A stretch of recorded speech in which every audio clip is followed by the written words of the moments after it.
Have you seen them? The exorcism videos exploding all over social media? TikTok deliverance clips with millions of views? YouTube documentaries promising to show you the real thing? Viral testimonies of people claiming they fought off demons? It seems like suddenly, everyone is talking about demons, possession, and spiritual warfare again. But what's really going on? Most people who watch these clips have no idea what the Catholic Church actually teaches about spiritual warfare or how an exorcism really works. Today we're going to separate the truth from the online noise. We'll explain why this topic has completely taken over the internet and what you really need to know. If you want more breakdowns that get straight to the point like this, make sure you subscribe so you never miss a new episode. So, why does exorcism content always trend? It's because it perfectly mixes three elements that guarantee curiosity. First, fear. The idea of an unseen evil is terrifying. Second, mystery. We want to know what's real and what's fake. And third, the supernatural. It taps into our deep-seated questions about the world beyond what we can see. When you combine those three elements, you don't just attract believers.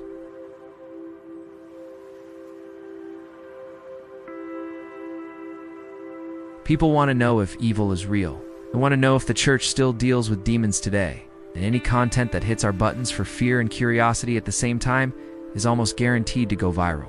The algorithm just can't resist it. What does the Catholic Church actually teach about demons?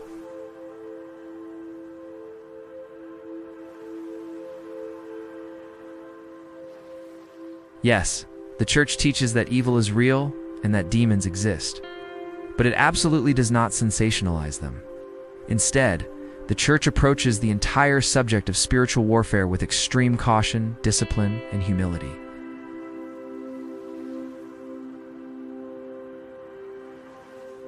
Demonic influence is limited, it is restrained, and it generally only gains a foothold when a person opens the door to it through serious sin or sustained spiritual vulnerability.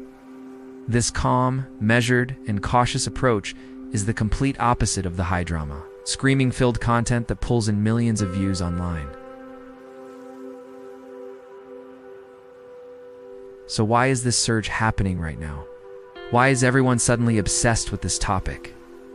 I think there are three major reasons driving this trend.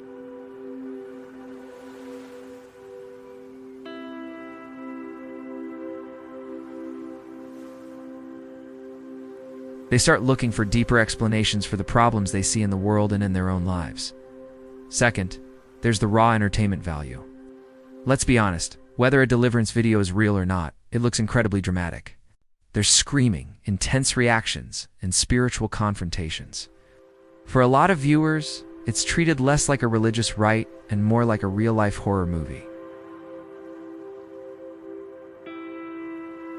Now, many are turning away from traditional institutional religion, but they still crave meaning and a sense of the transcendent. So, they end up exploring spirituality through short TikTok clips and YouTube videos instead of through prayer or attending a service. This creates a really strange and powerful mix of sincere curiosity and widespread misinformation. These three forces, cultural confusion, entertainment, and spiritual hunger, the fuel powering the popularity of exorcism content online. This brings us to a key question. What does a real exorcist actually do? The internet shows you the most dramatic moments edited for maximum impact. The Church's process is the complete opposite. Real exorcism is the final step in a long, careful process that involves prayer, discernment, and a thorough investigation. In fact, Catholic teaching and practice state that most suspected cases of demonic influence are not demonic at all. They are often psychological, emotional, or physical issues that need medical or therapeutic help. That's precisely why the Church requires extensive medical evaluations, psychological assessments, and long-term observation by a priest before even considering the rite of exorcism. The Church's first goal is to eliminate all other possibilities. The rite itself, if it's ever performed, is not a chaotic free-for-all. It involves sacred scripture, formal prayers from a ritual book, and the use of holy water and a crucifix. The priest acts with authority given to him by his bishop, not as a freelance showman. It is not entertainment. It is not dramatic for the sake of being dramatic. It is quiet, controlled, sober, and deadly serious. So if real exorcisms are so different, Why do the sensationalized demon videos get so many views? It's because these videos make the supernatural feel incredibly close and immediate.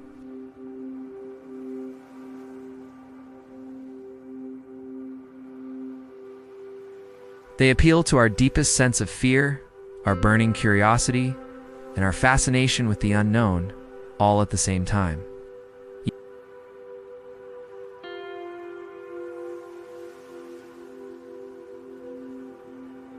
Believers watch because they're looking for spiritual guidance or validation for their faith. And casual viewers watch because fear, in small, controlled doses, is entertaining. This incredibly wide audience, from the believer to the skeptic to the thrill seeker, pushes the topic into algorithmic overdrive. The platforms see the engagement and push the content to even more people, creating a massive feedback loop. With all this content out there, how can you tell the real teaching from the online sensationalism? I recommend using a simple filter.